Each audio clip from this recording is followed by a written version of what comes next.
Es necesario entender que los derechos humanos son un conjunto de derechos o atribuciones comunes para todas las personas. El principal objetivo de los derechos humanos es que garantizan lo que es la dignidad del ser humano, es decir, su respeto y valoración al interior de la sociedad.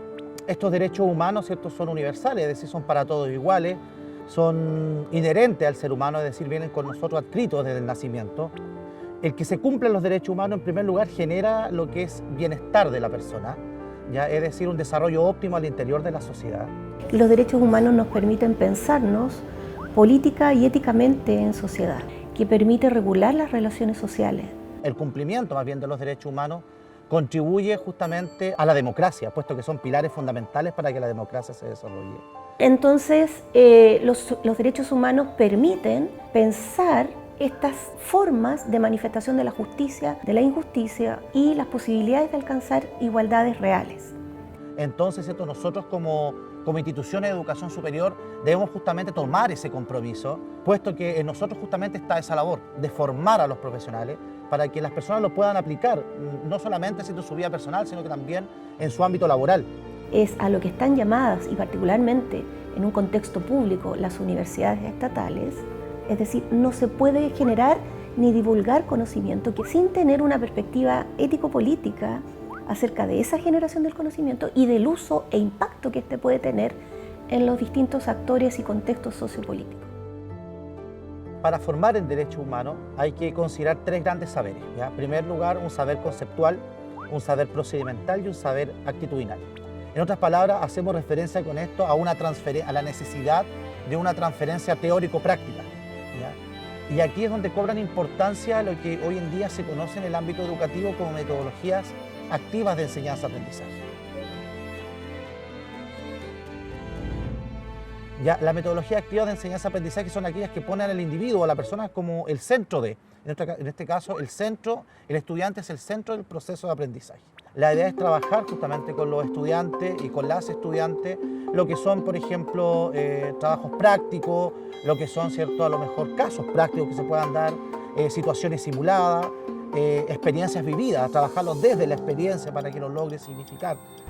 Es decir, cada profesional en su entorno o lugar de desempeño debiera estar preparado para, en el fondo, pensar el impacto que tiene el conocimiento que ellos están generando, ellos y ellas. ¿Por qué?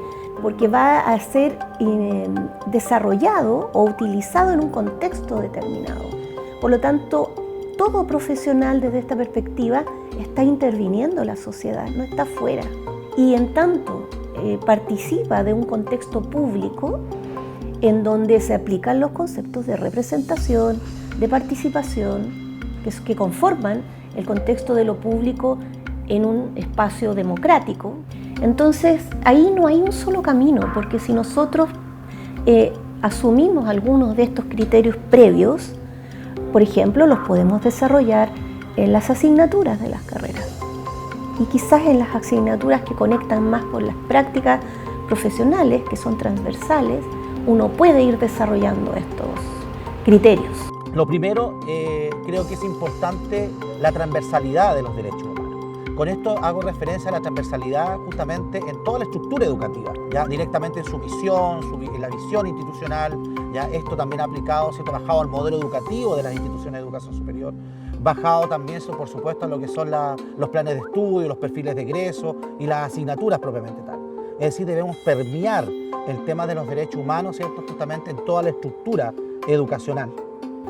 Y en ese sentido sí hay metodologías que sí permiten generar esta cultura. Las hemos llamado metodologías activo-vivenciales, en donde cada uno de nosotros nos pensamos social, históricamente. Por ejemplo, historias de vida, trabajar con grupos de discusión y también en otros planos de expresión. Es decir, también podemos pensar que los derechos humanos se ejercen, se demandan, se piensan en la ciudad. En tanto, los derechos humanos fortalecen la práctica y el reconocimiento de la dignidad humana y que tienen que ver con calidad de vida, ¿cierto?, con memoria y con expresiones particulares de la justicia en los territorios.